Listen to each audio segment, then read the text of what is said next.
The battle was not easy.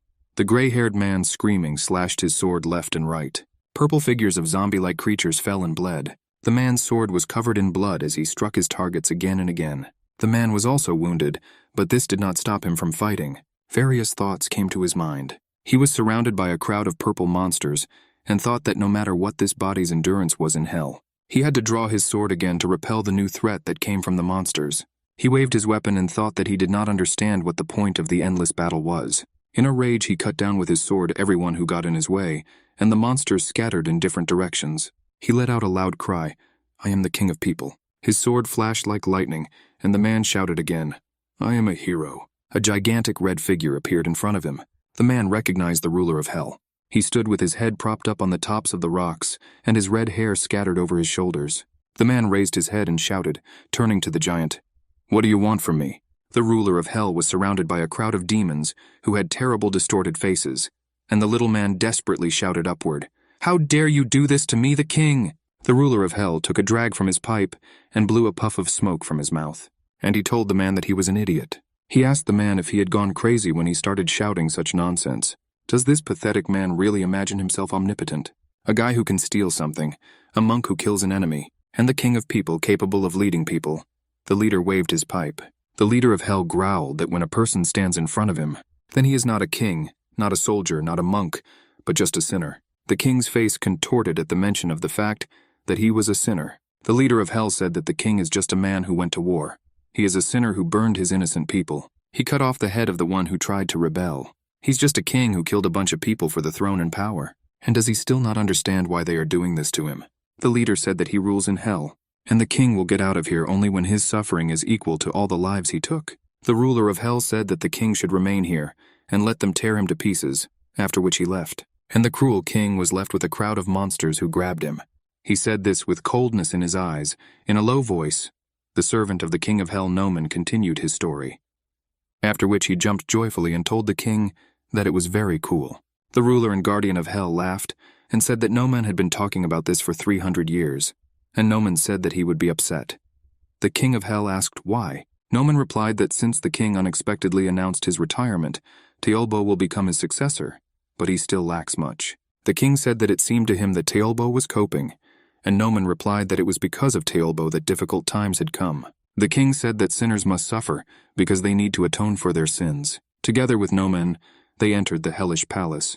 The king said that all he had to do was begin the path of rebirth, and Noman replied that he was a little worried. The king thanked Noman for his efforts and promised that he would not forget him even after rebirth. Noman noted that rebirth is not an easy process, and let the king keep his word. The king said that people somehow cope. He hoped that he would also cope, and advised Noman not to be afraid for him. Noman responded by telling the king not to worry about Teolbo. The king replied that he was not worried. He approached the shining opening, and Noman, who accompanied him, asked if this was the only way. He hovered next to the king and did not understand why it was so quiet around. Noman couldn't understand what was happening. Everything was not as it should be. They both went out into the forest. Below there was a river behind which the city began. Noman did not understand where they were. The river should be full of blood, but now there is water flowing there. Instead of the cries of sinners, they hear the singing of birds. This is some kind of madness. Noman couldn't believe his eyes and realized that Teolbo, the scoundrel, was up to something. The cauldron in which sinners should boil is suddenly cold. Now it is rainwater, not sinful people. What's happening? Where is Teolbo anyway? Emranim. Noman turned to the king. We need to go back. This place is not for you. The king of hell shouted that he also did not understand what Teolbo had done and what happened to the royal rebirth. Noman was surprised that the king was thinking about rebirth at such a moment. The king shouted again that he had been waiting for this moment for many years, and if Teolbo was not here, then he would not be able to be reborn. Noman's body began to distort, and he shouted to the king to be careful. The king decided that his companion had gone mad, but at this time Noman began to disappear in a strange whirlwind. The king looked at his hand and saw that his fingers were also distorted. At this time, a pillar of light fell from heaven and illuminated everything around. The king stood in the shining light. The king could not understand who did this. The earth split apart from the force that came from the sky. A voice from above noticed that he and the king of hell had not seen each other for a long time. The king turned upward to where the voice came from and asked if the speaker wanted him to look after Teolbo. He told God it was his fault because he forgot about them, and why should the king go now? The king said that he could not be reborn now due to God's incompetence. But he is no longer a servant of God, he is gone. Or is God too old and has begun to forget everything? The king demanded that God leave him alone, but there was a strong explosion, and the king stood in a cloud of red flame. An opening opened in the wall. The light from the sky gradually began to disappear, and the opening opened wider. The king really didn't want to go there. He resisted, but he really wanted to be reborn, and the only way out was to find Teolbo. He vowed that everyone who is to blame for what is happening now will pay for it, and he stepped into the opening. Noman flew out with him. A bright star illuminated the deserted ruins, and the king and his companion flew over a huge city with houses and squares. In some places there were fires and smoke scattered over the streets. Like a bright comet, the king flew down in the rays of light. He landed on the asphalt with such force that it cracked and debris scattered around. The king rose to his feet, and the glow of the fire illuminated his face. He found himself in the human world, but could not understand why there was such chaos here. Why is everything burning? He sees a crowd of people running away in horror from a danger invisible to the king. The king does not move and sees vague figures appearing from the fire. Finally, the monsters came out of the flames and now they can be seen. The king is surprised to recognize the monsters. He often saw them in his hell. These are the dead. He understands why hell is empty. Everyone is dead in the human world. Someone's loud crying can be heard on the street. The child got lost, fell, and a purple monster with burning eyes clings to him. His hand grabs the child's leg. The baby screams even louder in pain and calls his mother. The monster is ready to devour the child, and it seems that nothing can save the poor child. But the king manages to run up to the monster in time. With one blow, the monster is thrown away from the child. So lucky that the monster flies many meters back and crashes into a wall. The king smells blood everywhere.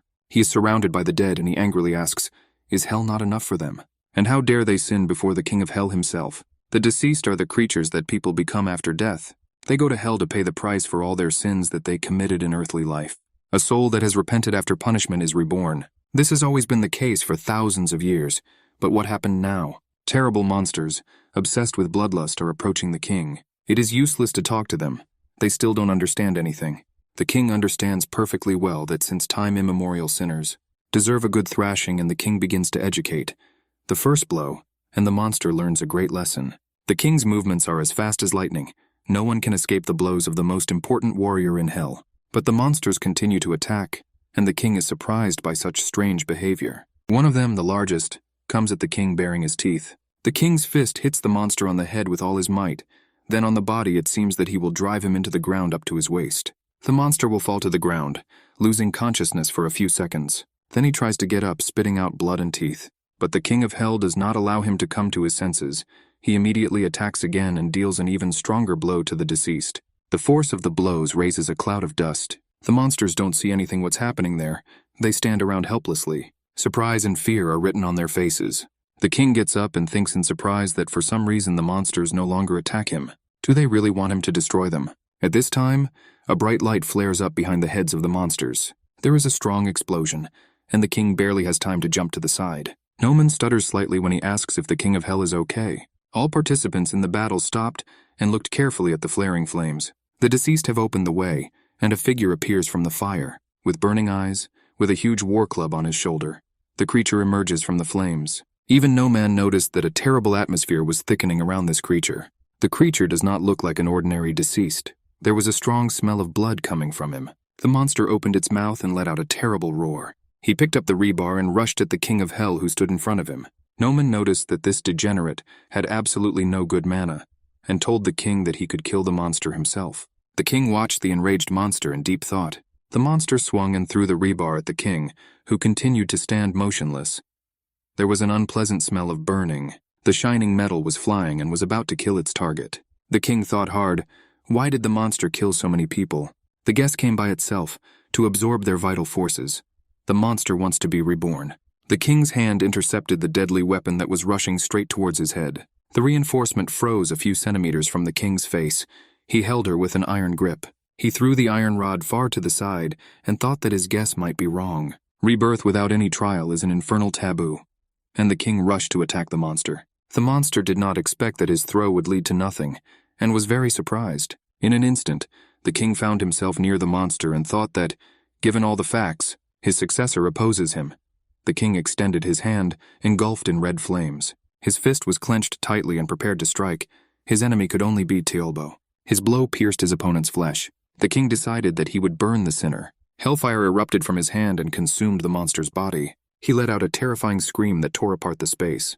The monster flew far away, with huge wounds gaping in its body. The king confidently approached the place where the monster fell. He placed his boot on the fallen head of the enemy. And I asked him, is he really such a crazy degenerate and has gone so far that he kills people? He kept asking if the monster really killed people in order to be reborn. Suddenly the monster came to life and jumped to its feet. He rushed at the king. The king dodged the attack and thought it was too weak for someone who absorbed life force. The monster grabbed a huge stone and rushed at the king again. The king thought it was funny to try to kill him with a stone. All the deceased clung to the king. They tried to immobilize him in order to help kill the monster. The king stared at them in bewilderment. He couldn't understand what was happening. A joyful smile shone on the monster's face. With all his might, he threw the stone right at the head of the motionless king. The king bent over from the blow. The creature was about to throw the next stone. It laughed at its opponent. The stone flew down and hit the king again in the head. Suddenly the monster realized that some part was missing from his body. He was surprised to find that he was holding the stone with only one hand, and the other had disappeared somewhere. A mocking voice was heard from below, asking the monster why he stopped laughing. The king rose in smoke and flame, and his appearance was terrible. A huge flower of hellfire blossomed near the king. The monster was consumed by these flames, and let out a furious and desperate cry. The flames rose higher than the tallest buildings and reached the sky. From the center of the explosion, the king flew onto the roof of a neighboring house. He stood there alone, surrounded by petals of red flame and a blood moon looking down at him from the sky. He asked the deceased how they liked it. From above, he looked at the deceased and wanted to know whether they would now obey him. The deceased fell to their knees and immediately agreed that they would obey the king. He stood on the top, and the obedient deceased sat under his feet. The king said that everyone would be sentenced. He came down from the roof and began to list the sins of the deceased. They sinned by escaping from hell, causing chaos. They sinned when they hurt people. He walked past everyone and named their sins and said that it was very bad. The king named the terms that the deceased would work off for their new sins. 700 years for chaos, 2,000 for escape. Those who harm people are given 10,000 years. He turned to his successor. If you don't like something, show up and say it. The king tore open the space and the sun sparkled in the opening. Green grass and flowering trees appeared before the deceased. They looked at this picture in surprise. With a silent question, they entered hell, which was so different from the one from which they had escaped. One of the deceased tried to say something to the king, and he confirmed that this is where they should all go. Despite the fact that there is grass and trees there, now they will weed the grass. With a deft kick, the king threw the deceased inside. The deceased tried to say something, but they managed to make incomprehensible sounds. The king did not listen to them. He simply ordered them to weed out all the grass with their hands. One of the deceased roared something, but it was not clear what. The doorway closed and the king and his cat were left alone on the city street. No man suggested that the deceased wanted to say something, and in his opinion, something important. A couple of them managed to escape. This news came as a surprise to the king. He asked where they ran away to, and they fled to a regular school. The walls of the school were stained with blood. Several deceased wandered the corridors. The children hid from them on the stairs and said that it would be difficult to break through. One girl suggested looking for another way. It was Lee Jiwoo. Her power was called Undertaker. The young man noted that if things continue like this, they will die. And the second girl asked that if Lee is the Undertaker, then why is her dead catcher so weak? The girl continued that other Undertakers have supernatural abilities, but what can Lee herself do? Lee replied that she had not yet found a dead person to borrow the outfit, but she would still be able to protect everyone. At this time, the deceased came out from around the corner. They found the children and now rushed at them, confident of easy prey. The children rushed up the stairs, hoping to escape from the monsters. One of the deceased had a death grip on Lee, who was the last to go. His teeth reached for the girl's throat, and she desperately resisted. At this time, one of the boys discovered an open door. Lee threw the monster away from her with a deft kick. She shouted for her friends to run away, and she would catch up with them in a minute. One of the monsters has already grabbed the second girl by the leg. She screamed in pain and fear. The monster bared its huge, sharp teeth. The girl screamed in despair for help. Without hesitation, Lee jumped and shielded the girl from the monster. The monster's teeth closed on the girl's shoulder. She kicked the monster down the steps, and she asked her friend if everything was okay, but the friend began to wave away Lee's hands and demand that she not touch her. She ran to the open door, and as she ran, she shouted to Lee that she was too slow for the Undertaker. Lee half-heartedly knew that the girl still didn't have a scratch left from the monster. Friends shouted at Lee to hurry up and close the door. The girl ran out and turned the door handle. Monsters immediately began to break into the door with a terrible roar. The young man said that he thought that if the monsters broke through, all the children would be dead. But Lee hoped that the door would hold off the monsters for a while. She took out a rocket launcher and was about to fire. A rocket glowed brightly above the school, sending out a distress signal. Lee said that now the elders will come soon, and everything will be fine. But other young people did not share her joy. They blamed her for instead of solving the problem. She is laughing.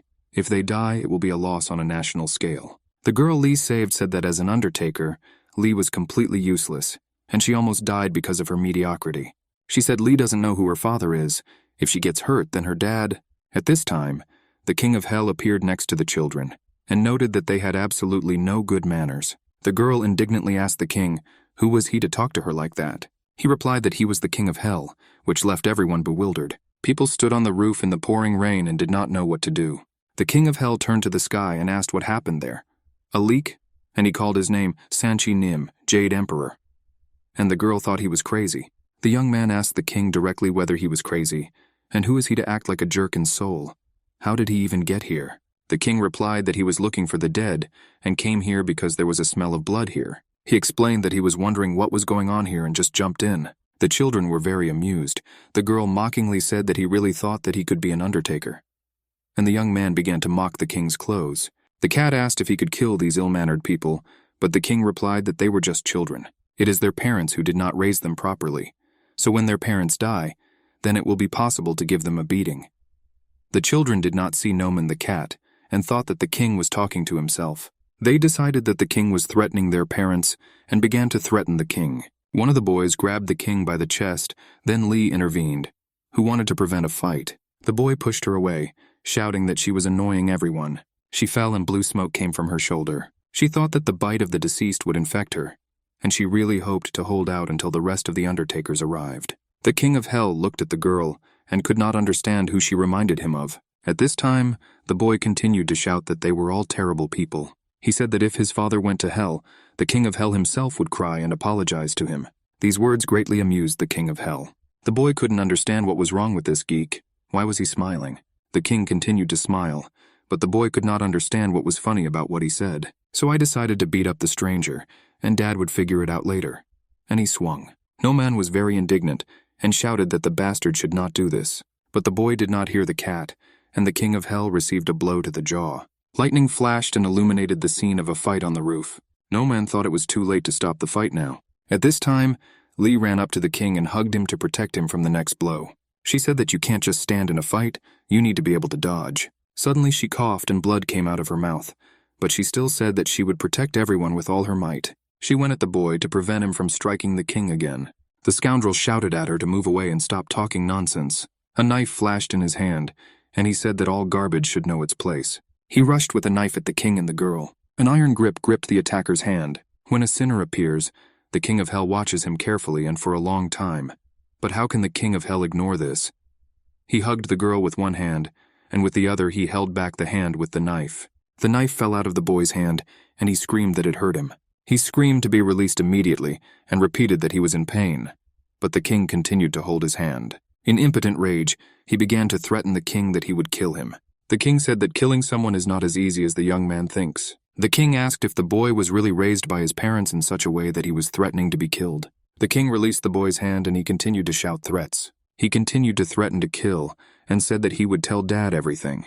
The boy said that he would throw the king's body to the dead and they would disdain to eat it. The king decided that it was useless to talk and try to reason with the young man. He does not hear the words and gives himself over to anger.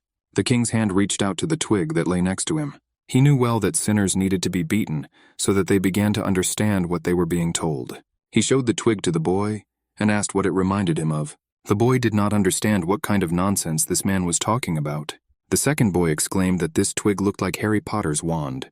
The king liked the name, and the little boy angrily advised his friend to shut up. The king swung and hit the ill-mannered boy on the bottom with a rod.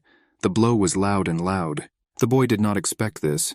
He did not understand that this happened, and the king asked whether he would now become polite or repeat the lesson. He promised the boy that he would give him a beating with this Harry Potter, and again he hit him on the butt with all his might.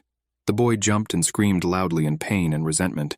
The king asked how he liked Harry Potter. The boy screamed and tears flowed from his eyes. The king continued to spank the boy and asked how much it hurt him and whether he regretted his bad behavior. The cat was very pleased with the way his owner was raising the little scoundrel, and the other children looked in horror at what was happening. They did not like these methods of education. The king beat the boy and said that Harry Potter would help burn away all the boy's sins. Finally, the young man fell to the floor, but his education was not over yet. His bottom was red, and the king asked if the young scoundrel had come to his senses. The king advised the young man to use his brains. Otherwise, he would again beat him with such a good but scary for ill-mannered people Harry Potter. Suddenly, the girl looked at the edge of the roof and let out a loud scream. She saw purple hands and screamed that the dead were rising to the roof. They climbed onto the roof in anticipation of easy prey. And there were a lot of them. Almost the entire wall was covered with them. The girl cried and asked what should they do now. Lee said she would protect her and told her to stand behind her. Lee stood up and prepared to fight the deceased. She told the girl to run downstairs to school. But she didn't understand how she would survive there, because inside the school was also full of dead people. The rain intensified, lightning flashed. Lee said that all the dead people left the school. They are all here and this is a chance to get out alive. Lee shouted to the girl not to waste time and run, and she immediately took off. The guys tried to open the door that led inside the school, and the king watched them. Lee told the king to go with the others, and she will stay and deal with the monsters. The king said that he had seen a lot of people, but this was the first time he had seen someone like Lee. He asked why she helps others and doesn't think about herself first. Her companions insult her and ignore her. They have no honor, only bad manners and anger. But Lee still risks his life to protect them and doesn't even get angry. And then he got hit on the head by an angry girl. She said he was too talkative for his age and called him baby. The girl advised the child not to talk nonsense and go down with the others, and she herself stood in the way of the horde of the dead. The deceased approached the fragile girl and bared their teeth. The situation was very dangerous. The king thought that the girl was very unpredictable, and this was something like an absolute line. He thought that in any case the girl should not die, because next to her he was the king of hell. And he prepared for battle. He was about to use the sin of Rivera style, and was engulfed in hellfire. In the light of the sparkling lightning that split the sky, the king rushed to the aid of the girl. Then one thought came to him and he stopped. Maybe we shouldn't interfere. In such a situation, he urgently needs to look for Teolbo. What will happen to people in this case? He saw Lee desperately fighting the monsters.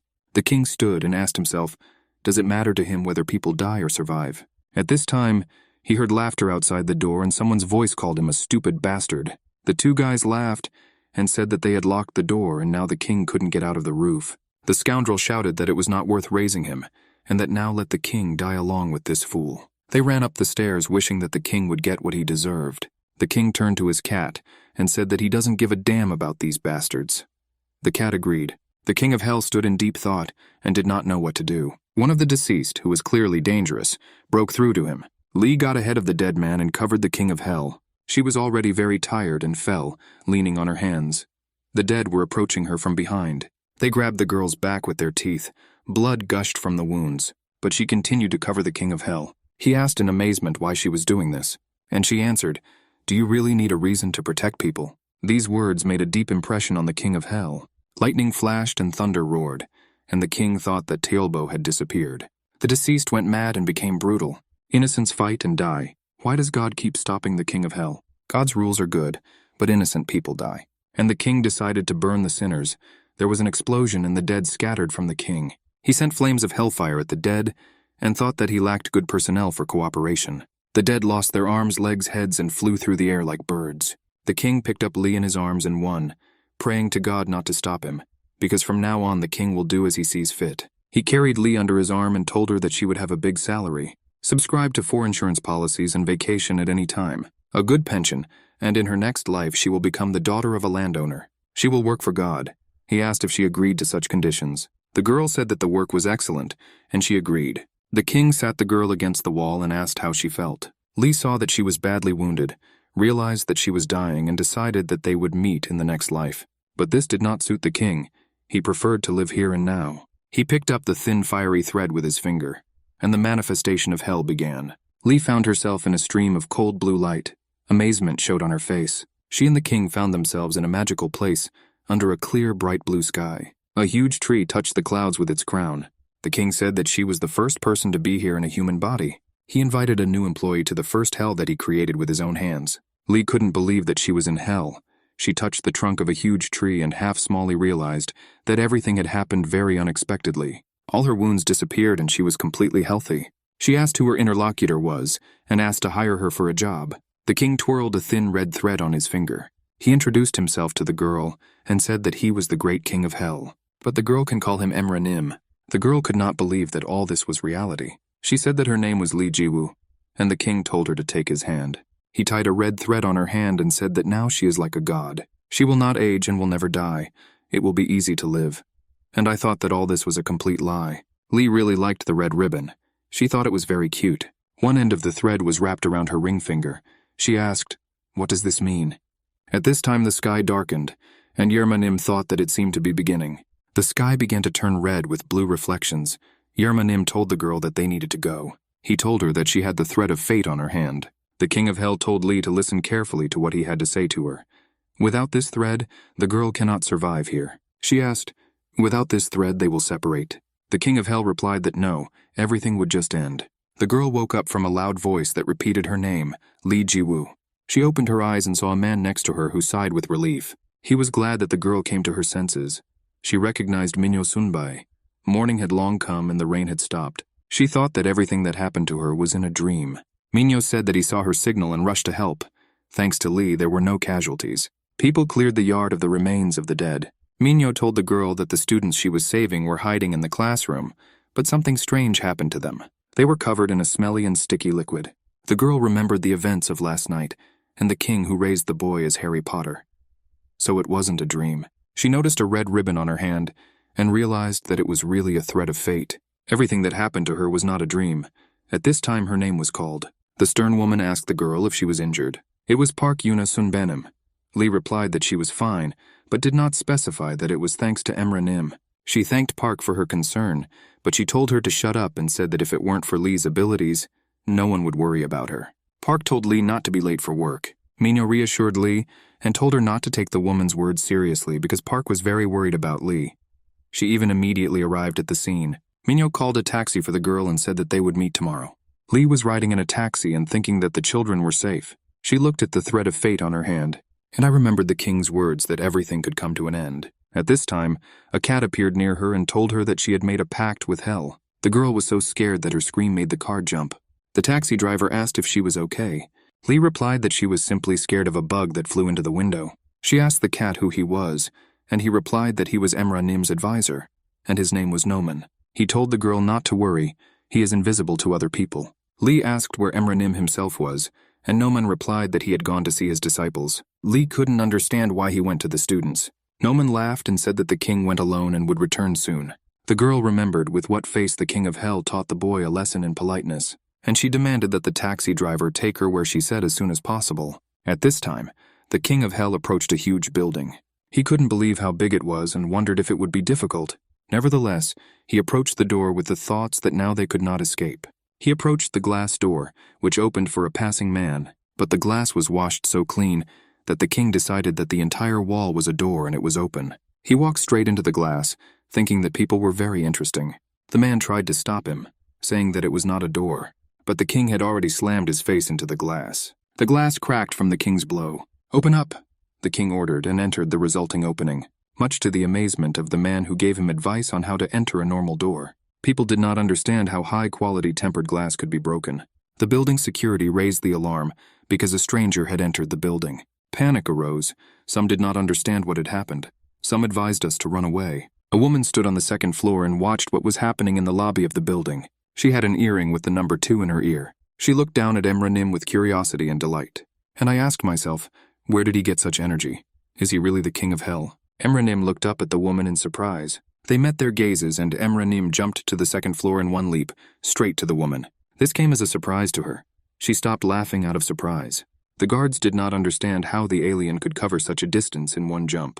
The king of hell looked at the woman, and she thought that it was definitely him. She laughed again and asked the king what his problem was. The king asked her who she was. The woman addressed him by name and said that Emra was still the same, and did not remember faces. She continued to say that since they were meeting for the first time, her name was Baekwu, and she once lived in hell. At this time, a scream was heard from below. Someone demanded that everyone shut up and do as he ordered. The king and woman looked down at the same time. An ill-mannered boy walked below and sternly reprimanded the man who was accompanying him. He asked if he brought what he asked for. The man answered that he had brought it, and the boy yelled at him not to lecture him. And what would the man do if this happened again? The King of Hell was glad he found the little shit. He was about to jump down, but Baekwu held him back and asked if he was looking for the same boy. She asked to listen to her before the king left, and asked if it was so important to punish him. The king replied that this was important, and Baekwu was very surprised. The king said that human judges and police can close their eyes and turn away. But the King of Hell does not let anyone off the hook and always punishes sinners. Many good people suffered. He remembered the girl Li Jiwa. Baekwu noted that Emra Nim is still the same and has not changed, but the king did not listen to her anymore. He jumped down and stood in front of the screaming boy. He couldn't believe his eyes and shouted that he had locked the king on the roof. How did he end up here? The king laughed and said that the boy was in vain to think that he would not get out. He told the boy that if he didn't think about his behavior, he would get Harry Potter again. And he pointed his wand at the boy, who screamed loudly in response. Baekwu watched everything from above and could not understand what kind of nonsense was going on and what Harry Potter had to do with it. The boy fell and yelled that there was no need to hit him, and Baekwu thought that despite the nonsense, it worked. The guards raised the alarm and ran over to stop the intruder. Baekwu shouted from above that everyone should leave the king alone. He is not their enemy. The guards complied with the order and dispersed. The king thought he would do whatever he wanted. Baekwu shouted from above that Emra could do whatever she wanted, and he thought that this woman was a born leader. He asked himself, who is this woman and why does everyone listen to her? At this time, the boy ran away screaming, leaving the men who accompanied him in place. The king did not like that the child ran away again. He was about to catch up with him, but someone's hand blocked his way. The man said that this was Chairman Kang's son. The king did not understand what this meant, and looked at the man. He said that Mr. Kang is the chairman of Kansan Corporation, the largest conglomerate in Korea. He has enormous influence in the business field. The King of Hell still did not understand what his interlocutor was driving at. The man sighed in disappointment because he didn't know how else to explain the seriousness of the situation. He grabbed the king by the clothes and ordered him not to touch the young master, and get out of here immediately. The king stood motionless, and the guard did not understand whether everything was happening in a dream. He wanted to throw the impudent man to the floor, but he couldn't budge him, despite the big difference in weight. The king grabbed the guard's hand and asked if he really wanted him to grovel before the boy because he was the son of a man of high rank. Emra Nim laughed. He became interested. He asked the guard whether it is really necessary to assume that if a person has money then he has power. The guard was only thinking about whether he was fighting a person now. The king threw away the guard's hand and advised him not to talk nonsense. He left saying that you cannot commit crimes if you have power. And the guard is mistaken if he thinks that the world is like that. This is far from the case. The guard tried to stop him, but the pain in his arm prevented him from doing so. He screamed that not only undertakers dressed like the king, and tore his shirt. Iron plates were visible under the shirt on the man's chest. The king turned around and looked at the man with interest. He quickly changed his appearance. Now he was ready to use his ability, the Iron Fist. His face began to resemble an iron mask. He rushed to attack the king. He needed to stop him by any means. With all his might, he struck the King of Hell and everything around was illuminated with a silver glow. He was about to strike a second blow, no less powerful than the first. The second blow also achieved its goal. Under the powerful pressure, the king could not counterattack the enemy and flew to the side. The guard raised his hand again and was about to hit the king again. The King of Hell again flew very far and high, missing this blow too. For a few seconds he hovered in the air, and then crashed down, raising a heap of dust. The guard was proud of his Iron Fist ability. Suddenly there was laughter from above, and Baekwu told the guard that he was very pathetic. The man couldn't understand what she was talking about. The woman advised the guard to look back and repeated that he was pathetic. The guard did not have time to look back. Emra Nim ran up to him from behind and said that he had found a sinner. The guard just started to turn around to see what was behind him. But he didn't have time. The fist of the King of Hell flew straight into his face, but this blow did not cause much harm. The king decided that it would be more difficult for him than he thought. But the guard was amazed that his opponent was acting as if there had never been a fight before. He growled in rage that he was about to finish off the geek, and with tenfold power he rushed at the King of Hell. But his hands were intercepted by the king, and he was unable to deliver the blow he had planned. The guard believed that this could not happen. He believed that he would still finish off his opponent with at least one hand, even though he would see him in a shroud with both. Emra Nim realized that in front of him was a madman. He delivered a strong kick to the guard's jaw. The next, no less terrible blow immediately followed. The King of Hell moved with extraordinary speed and thought that he was now dispensing justice for the first time in 3 months. He advised the guard not to raise his head because the king's blow would be terrible. His fist shone in the glare of hellfire and could crush iron and concrete. The security guard couldn't figure out who this guy was. The king was superior to him in strength, speed, and destructive power. The man realized that he was not fighting a person. Baekwu watched the fight from above, but nothing was visible due to the dense cloud of dust. When the dust cleared, she saw a guard with his head stuck on the floor. Baekwu thought the king was doing a great job, but something worried her. It seemed to her that Ermanim became weaker than before. And the king of hell turned to her with a question. Why do people need a shroud? Because this is the clothing of the dead. Baekwu replied that it was just for protection. She came down and said that the dead came to the human world 20 years ago, and people tried to defend themselves. Ermanim did not understand why a shroud was needed for protection. Baekwu said that people are inherently weaker than the deceased. When the deceased cross the river Styx, they are bitten by scaly monsters. The dead have been running for 1,000 years so as not to die. They plow the ground with a 100-pound load. The more crimes the deceased committed, and the longer he was sentenced, the stronger he is compared to people. But some of the deceased repent and give their shroud to people, so people have enough strength to fight off the dead. Most of these people become undertakers and fight with the dead, but some go in a different direction, like this security guard. Lee ran into the hall of the building with the cat, and the cat said that Ermanim is usually not stupid. Noman immediately recognized Baekwu and said that they had not seen each other for many years. Baekwu was also glad to see the cat, and they remembered that 300 years had passed since their last meeting. The king of hell BVL is very surprised that his Noman also knows the woman. Noman asked Baekwu if Ermanim really didn't recognize her, and she replied that a lot of water had passed under the bridge since then. The king of hell became very excited and shouted, how could he recognize the person? Baekwu looked at the girl who couldn't catch her breath after running fast and asked who is it. The girl said her name was Lee Jiwoo, and Baekwu asked if she was human. Baekwu recognized the Undertaker in the girl, and did not understand how she ended up in the same company with the cat and Ermanim. Noman said it was a long story, and the girl was in the same situation as himself. Baekwu's whole appearance showed sympathy for the girl. The king of hell got angry and said that this was God's work, and there was nothing to sympathize with. And he demanded that Baekwu finally reveal who she was. The woman replied that she was one of the 12 zodiac signs, Baekwu the ox, and she was in hell. Teolbo's maid. The meeting continued in the office. The king sat in a chair and listened to Baekwu telling him that she didn't know why in hell this was happening. When she came to her senses, she found herself here, and she doesn't know where Teolbo is now.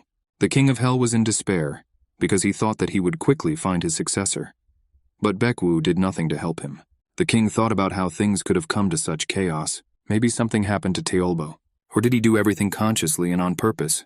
It's too early to think about this. The king does not have enough information. Baekwu said she also worked hard to find a way out of the situation. She showed some papers and said that this would definitely help. The king of hell said that Baekwu was good at her job and invited her to return. But she refused with a laugh. The king of hell assumed that she did not want to return because of Teolbu. Baekwu asked where his new employee was. He replied that he was on a simple mission and began to read the notes that Baekwu had made. On the streets of the city, everything was as usual. Cars were driving. Passers-by were walking.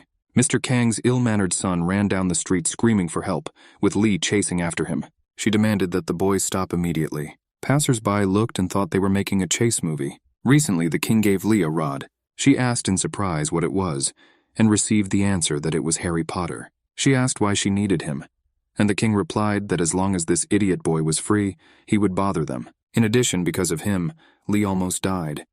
Therefore, she must complete a simple task. If he fails, the king himself will take care of it. Lee agreed, but didn't know what to do once she found the boy. At this time, Baekwu called the king into the office.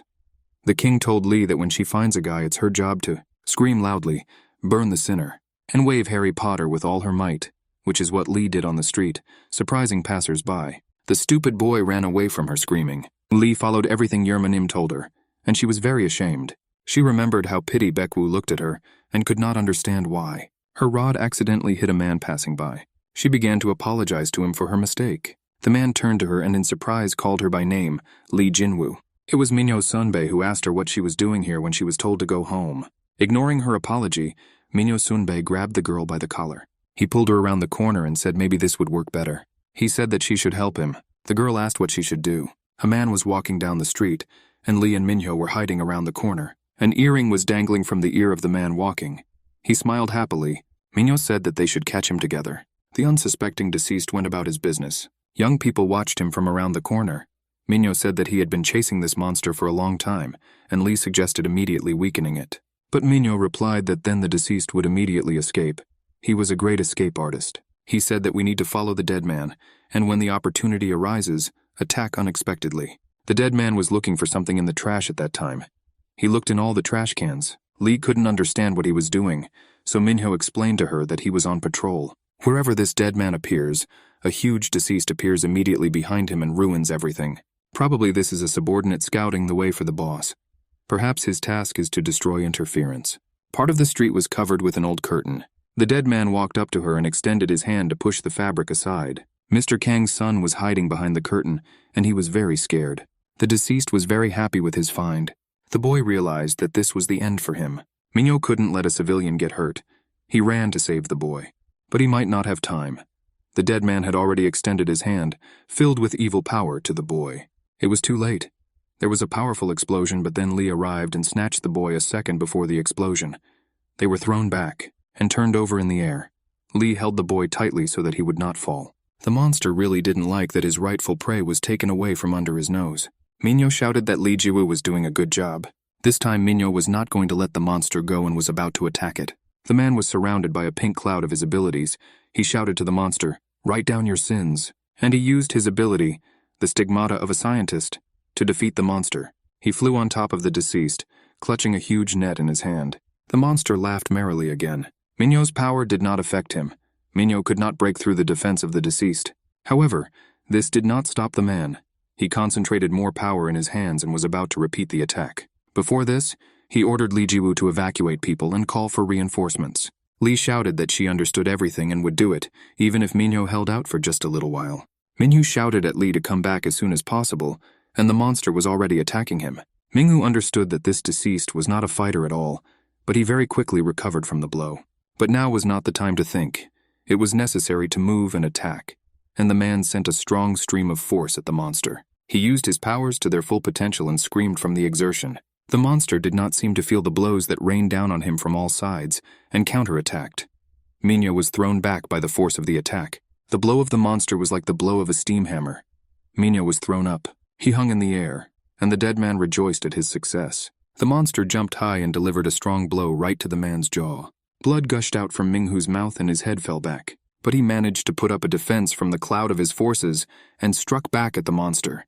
A small abrasion appeared on the monster's face, but there were no other injuries on it. Minghu saw that his blows were ineffective and did not cause any damage to the monster. He needed to get down to the ground, otherwise he wouldn't be able to create enough destructive force. The monster began to straighten its shroud over itself, and a cloud of power enveloped it.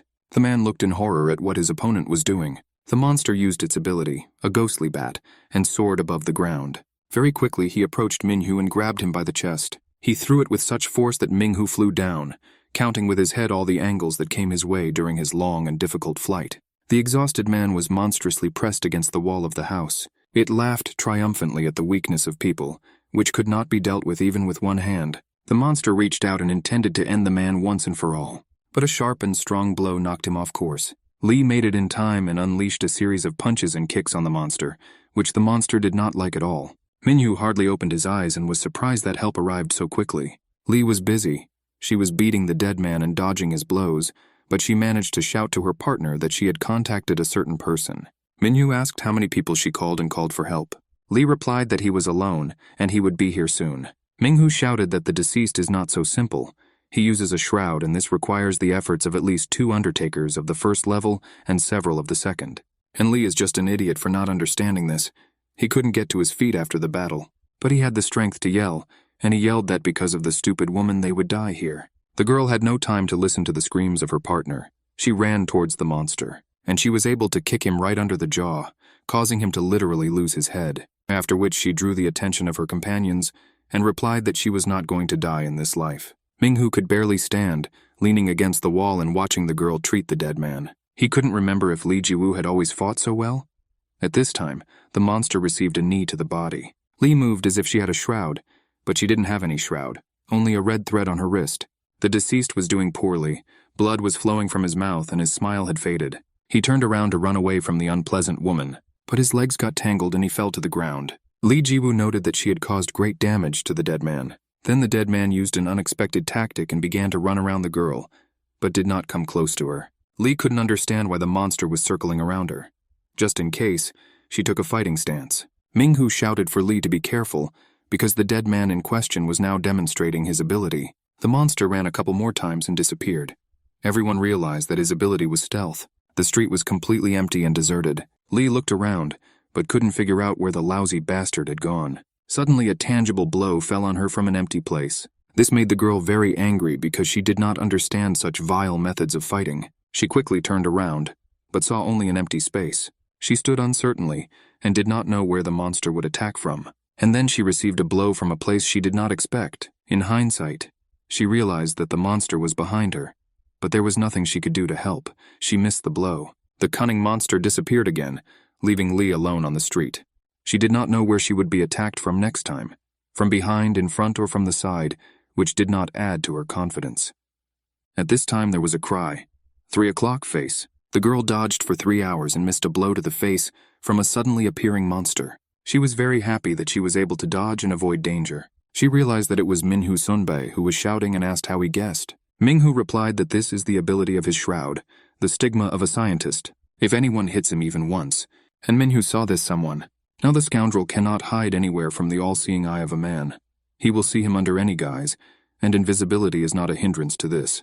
Minhu told Lee Jiwoo to trust him completely.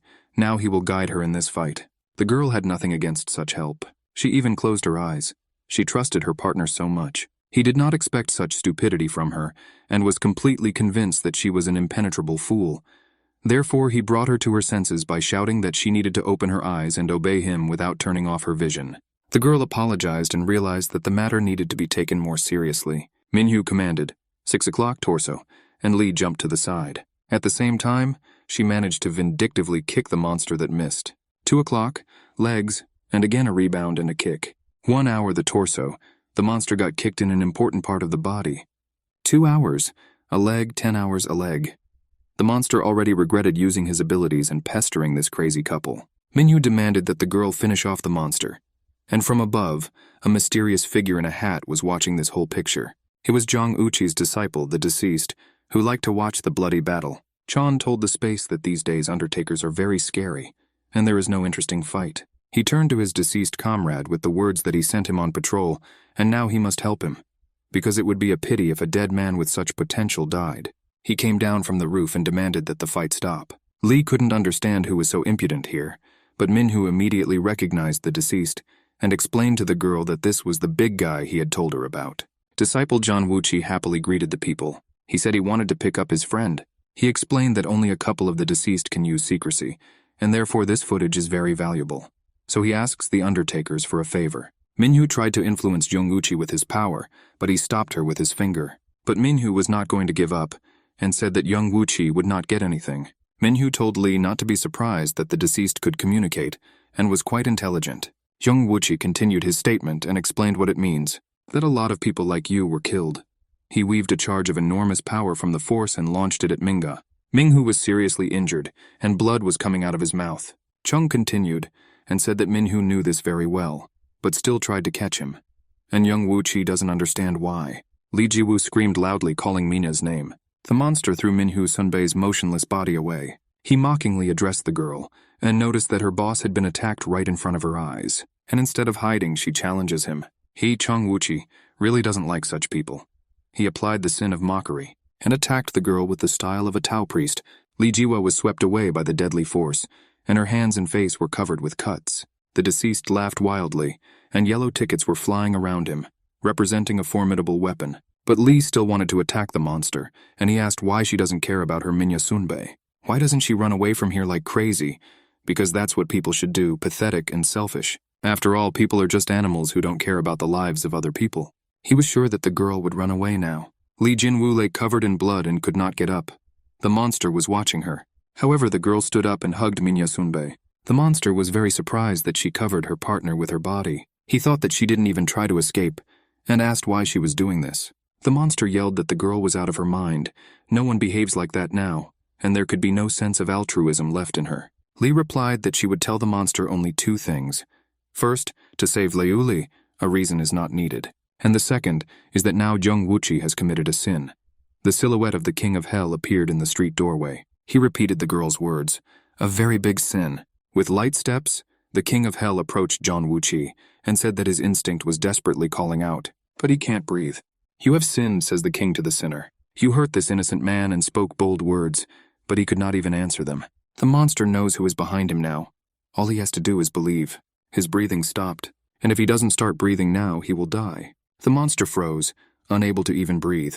The King of Hell walked past him and approached Li. He saw that she was bleeding and asked if she was okay. She replied that she was fine, but Minhu Sunbai was in critical condition. Even his shroud had come undone, and if things went on like this... Emranim waved his hand and Li and her comrade found themselves in pure blue light. Li screamed and called the King of Hell by name. He said that he was nearby, and there was nothing to worry about, but he called her by another name, Kangrim. He opened the curtain that separated one space from another. At the same time, he was very proud of his skill, and left, leaving the young people on the other side. The girl thought that her name was Li Jiwu, but she didn't understand what the king said. The king himself walked calmly down the street. At this time, a cat jumped out in front of him and shouted that the king had become completely stupid. The king jumped in surprise and said that the cat scared him. He reprimanded No Man severely and promised that he would go back to hell for his disrespectful treatment of the king. Nomat replied that this is not the main thing now. While they were quarreling, Zhang Wuqi was completely motionless and could not say a word. But watching the conversation between the cat and the King of Hell, he thought that this guy was not as formidable as he seemed. Maybe his abilities are not so great, and he took a cautious breath. He succeeded. At that same second, the coral's fist crashed into his jaw. The deceased flew high from the blow and blood sprayed out. The king said that he did not allow the dead man to waste oxygen. Zhang Wuqi was very angry. He called the King of Hell a bastard.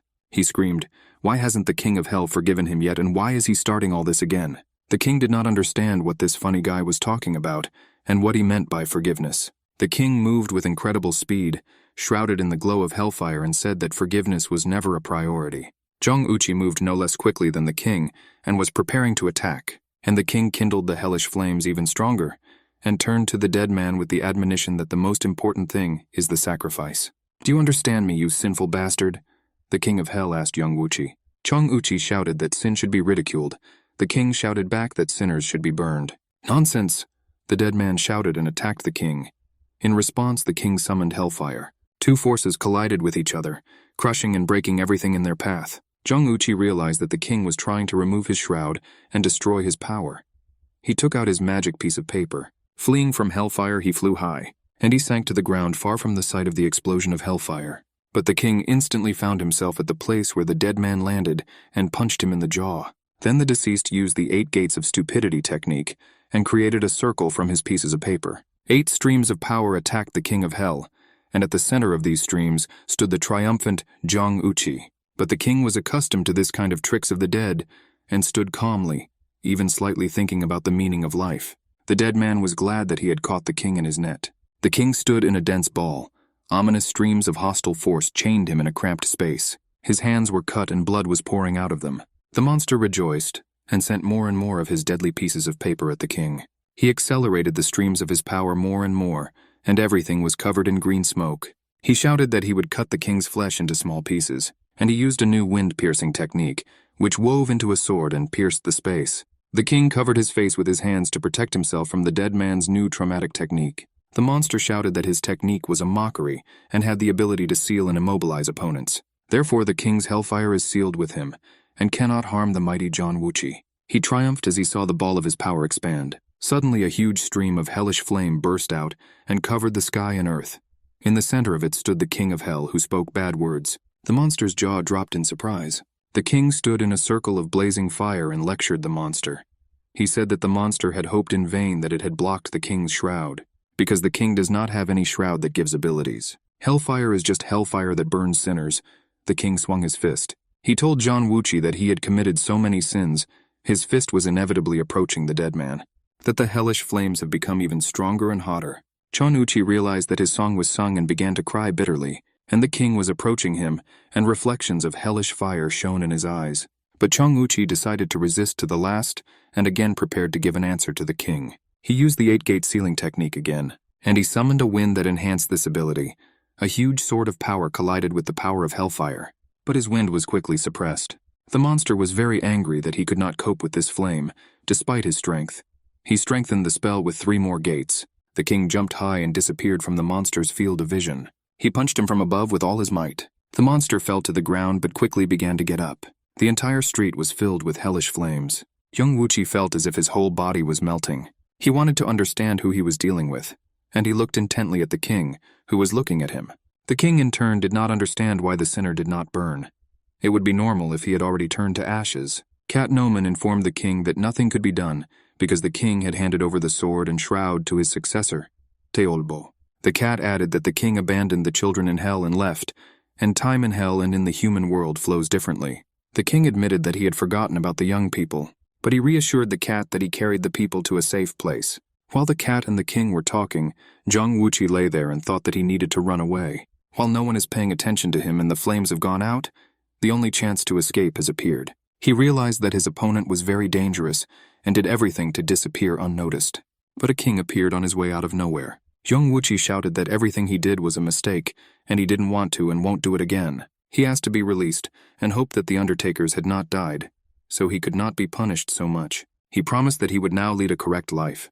Tears streamed down his face. The king did not believe him, and said that all sinners swear that they have reformed, but he had seen a lot of them in his lifetime. When they find themselves in a bad situation, they lie very reliably. They harm others without a doubt, but they hate being harmed. The king said that he created hell, and knew what he was talking about. Young Wuchi finally realized that he was fighting the king of hell himself. He instantly regrouped and used the 8-gate seal again, strengthening this seal with dragon wind. The green stream of power moved towards the king again. The king decided that it was time for him to administer justice. This sinner was very arrogant and had no concept of honor. The hellish flames grew hotter. The king decided to cut off all paths to reincarnation for the sinner. He sent beams of power towards young Wuchi. Now he had to become a tree, the very basic form of life of sinners. Huge streams of energy illuminated both the king and the monster bending before him. A bright ray came out of the ground and pierced the heavens.